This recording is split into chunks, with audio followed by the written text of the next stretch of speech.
में अपने आप जागृत हो जाती है। देख लो, 8 बातें उसके हृदय में अपने आप जागृत हो जाती, जिस पर संत की कृपा होती। पूज्य बाबा कहते हैं, पहला नाम जप, नाम कीर्तन और लीला गायन, इन 3 का उसको व्यसन हो जाता है, नशा हो जाता है। ये 8 बातें महात्मा के कृपा पात्र में जागृत हो जाती है। नाम जप, नाम कीर्तन और प्रभु की लीला गायन का नशा हो जाना। कीर्तन हो रहा है तो शकील के बैठ गए, थोड़ा 5 मिनट हमको भी गाने, राधा राधा, भगवत चर्चा हो रही, अरे यहां कथा हो रही और बैठ गए 10 मिनट। नशा है ये, हमारे आपको नहीं, सनकादि के लिए भी कहा गया, आशा व्यसन वसन याति नहीं, रघुपति चरित होए ता सुनहि। हनुमान जी को बड़ा नशा है। यत्र यत्र रघुनाथ कीर्तनम तत्र तत्र कृतमस्त कांजलम वाष्पवारि परिपूर्ण लोचनम। आश्रु बहाते हुए नाम कीर्तन सुनना, नाम कथा, लीला कथा, ये श्रवण करना। पहला साधु कृपा पात्र में नाम जप, नाम कीर्तन और लीला गायन का नशा हो जाएगा। दूसरा, उसको साधु के दर्शन से ऐसा सुख होगा जैसे अपने प्रिय रिश्ते नातेदारों को अच्छा, आओ आओ आओ आओ, हृदय एकदम मालादित हो गया। साधु महात्मा से जब बिछुड़ने का समय आता है तो ऐसा लगता है हमारे प्राण छूट रहे हैं। ऐसा बिछुरत एक प्राण हरि ले, ये साधु कृपा पात्र में होगा। संत को आओ आओ, आज तो हमारे अहो भाग्य, जो प्रभु मोहि अनुग्रह की ना, तो तुम आए दरस हट देना। पहला नाम जप कीर्तन और लीला गुणा गान का व्यसन। दूसरा साधु दर्शन, साधु सेवन, ऐसा जैसे प्रिय रिश्तेदार, प्रिय नातेदार, ऐसा होना चाहिए। कई चरित्रों में पढ़ा है कि भगत की पत्नी जब संतों का मंडल आया तो उनके लिए बहुत ही ऐसे खिचड़ी आदि रूखा सूखा बना, और जब उनके भाई आए तो खीर पुआ पूरी सब व्यवस्था। जो लाल स्वामी जी के भी चरित्र में यही पढ़ा है, वो अंदर घर में गए, कहा कि बहुत खुशबूदार ये सब भोग पदार्थ बने, और संत मंडली में तो खिचड़ी परोसी जा रही। तो उनका वो संत है, ये हमारे भाई हैं आए, मतलब उनके साले। अच्छा, तुम्हारे भाई, और ये हमारे रिश्तेदार हैं, हमारे प्रभु के जन पार्षद हैं। सब खीर पुआ उनको परोसा, खिचड़ी उठा के लाए, उनके भाई को पकाया। ये तुम्हारे रिश्तेदार के लिए, ये हमारे रिश्तेदार के लिए। हरिराम व्यास जी, मलाई गिर गई दूध के साथ उनकी कटोरे में, और संतों में दूध परोसा है। हाँ, ये शरीर तुम्हारा पति है ना, इसलिए सभा में ही कह दिया, जाओ मैं आज से तुम्हारा त्याग करता हूं। तुमने हमारे संतों के साथ भेद किया, हमारे आगे मलाई गिरा, क्योंकि शरीर तुम्हारा पति है ना, इसलिए। जबकि ऐसा नहीं, स्वाभाविक ऐसा हुआ था। जब बहुत प्रार्थना की, कई दिन व्यतीत हो गए सेवा से बिलक, तब संतों के बीच में कहा कि अपने आभूषण बेच करके संत सेवा करें तो हम स्वीकार करें।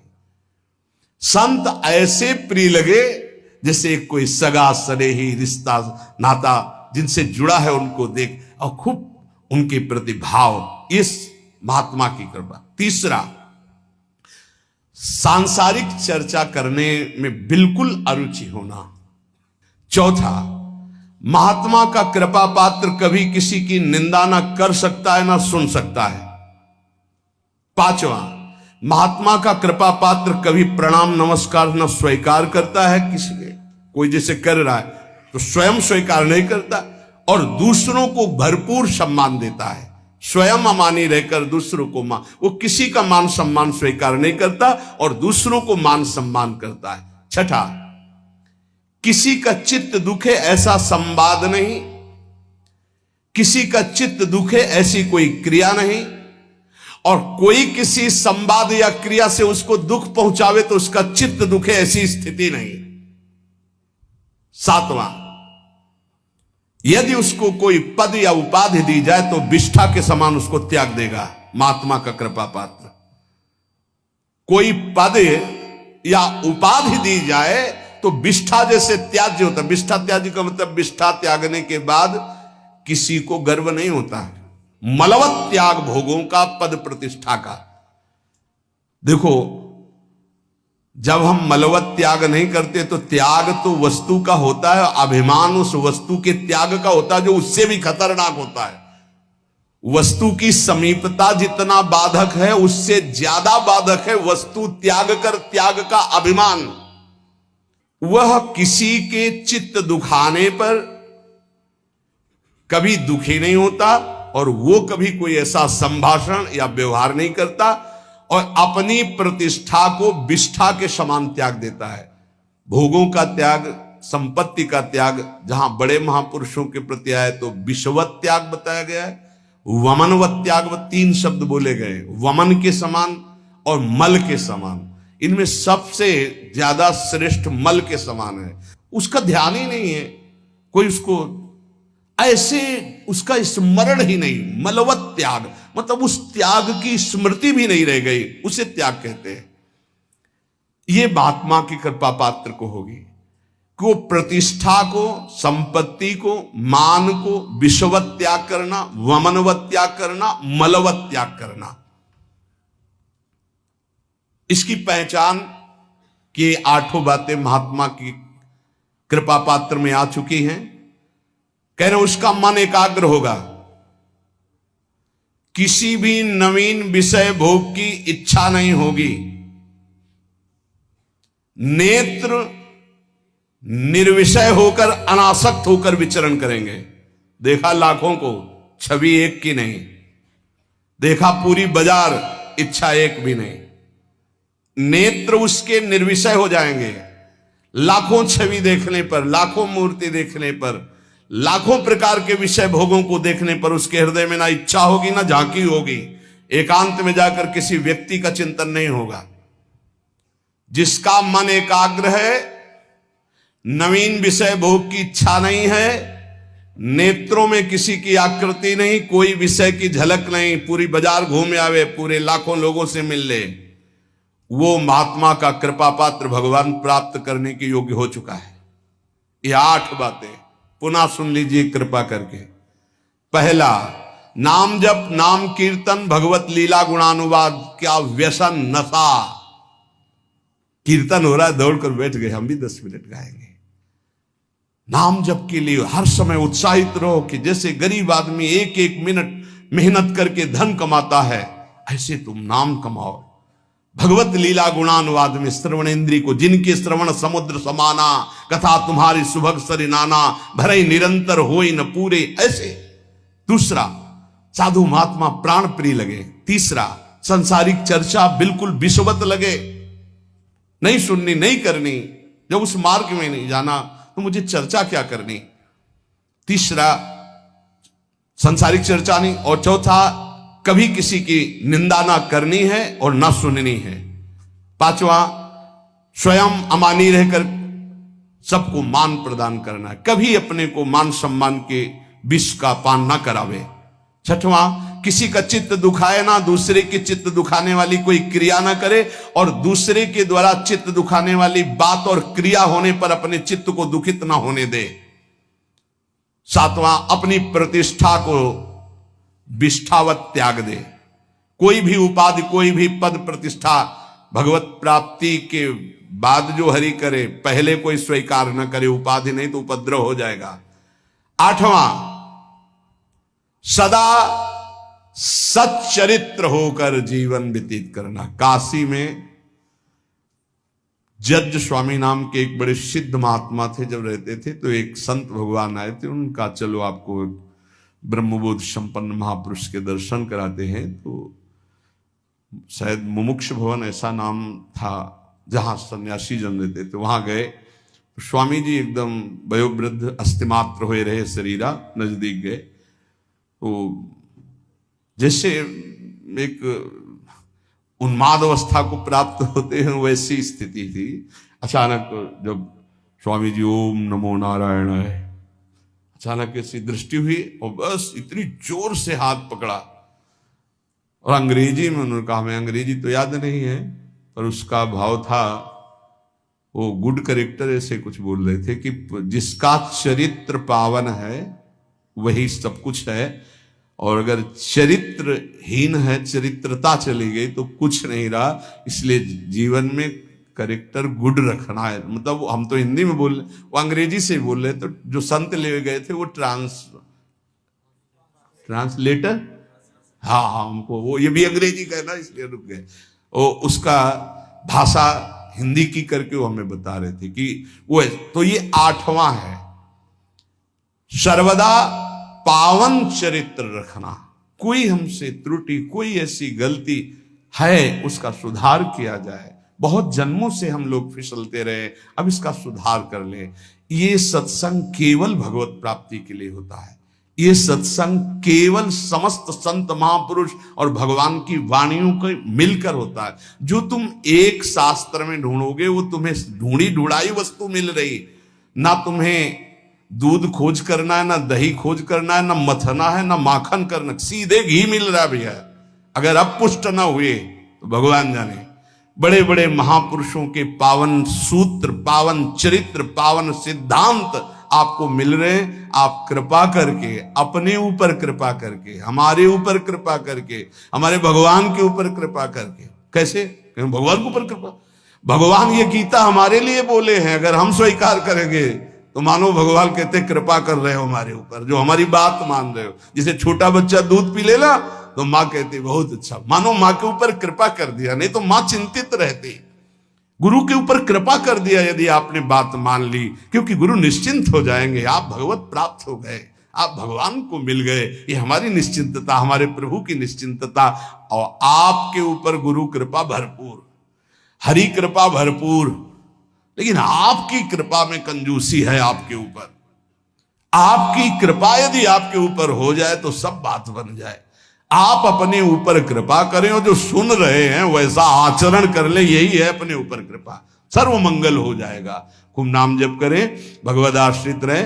और प्रार्थना है, दिनचर्या को भगवान मान लीजिए, हमारी बात मान लीजिए, अपनी दिनचर्या को भगवान मान लीजिए, दिनचर्या में त्रुटि ना कीजिए।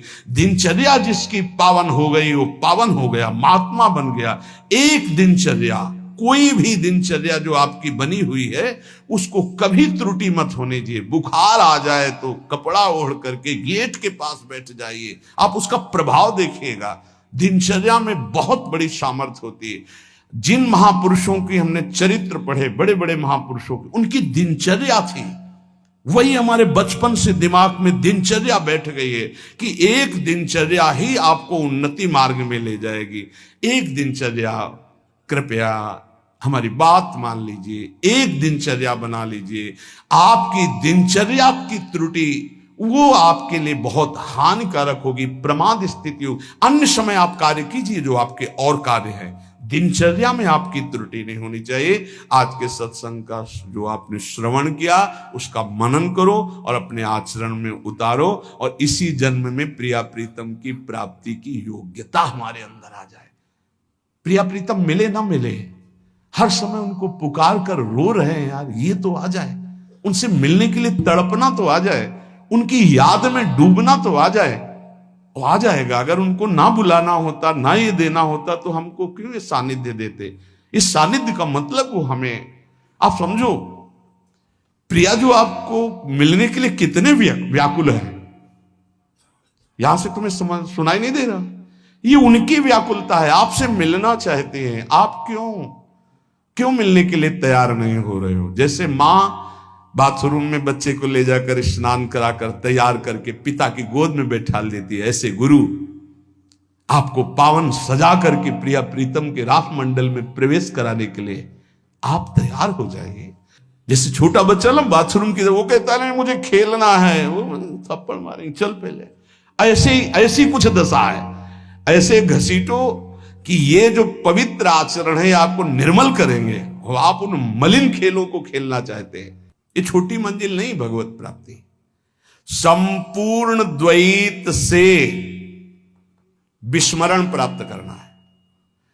विस्मृत्य द्वैत मात्रम प्रणयमय महाज्योतिरेका वर्णवांत, संपूर्ण सृष्टि का विस्मरण करके तब एक स्थिति आती है, एको ब्रह्म द्वितीयो नास्ति।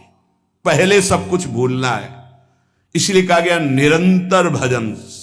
सातु दीर्घ काल निरंतर सत्कार सेवितो दृढ़ भूमि। राधा राधा राधा राधा राधा राधा राधा राधा राधा राधा राधा। क्या जा रहा है? हर कार्य कर रहे, राधा राधा स्मरण कर रहे। उपासक कितना बड़ा कार्य करना है, विस्मृत्य द्वैत मात्रम, संपूर्ण विश्व का विस्मरण। अब संपूर्ण विश्व में आपको क्या संपूर्ण विश्व का स्मरण है? बिल्कुल नहीं है। आपका उन्हीं का स्मरण जिनका संबंध है। नहीं, आप क्या जानते हो उत्तर प्रदेश में कितने लोग वास करते हैं? आपकी स्मृति में है क्या? कौन कौन कहां कहां कैसा? आपका कोई मतलब नहीं है। उत्तर प्रदेश में आपका रिश्तेदार कौन है अभी याद आ जाएगा। आपकी स्मृति वही है जहां आपने संबंध फैलाया है। करना क्या है? सब संबंध के धागे प्रिया प्रीतम में समेट देने हैं। सबकी ममता ताग बटोरी, विस्मृत हो जाएगा। पूरा संसार तो विस्मृत है, कुछ स्मृत है केवल अपना शरीर, शरीर के संबंधी भोग और शरीर संबंधी रिश्ते नातेदार, बस इतना है अपना स्मरण, पूरा संसार में नहीं। कहीं भी प्रांत का प्रांत नष्ट हो जाए आपको कोई भारी दुख नहीं होगा, लेकिन अपने घर की एक ईंट खसक जाए तो परेशानी आ जाएगी, क्योंकि ममता अपने घर में उस प्रांत में नहीं है। यहां लिखा है विस्मत, पूरे विश्व का विस्मरण, तो पूरा विश्व तो विस्मृत है ही है। कुछ हिस्सा है जो तुम्हें मिटाना है, नहीं तो अपने आप सब मिटा हुआ है।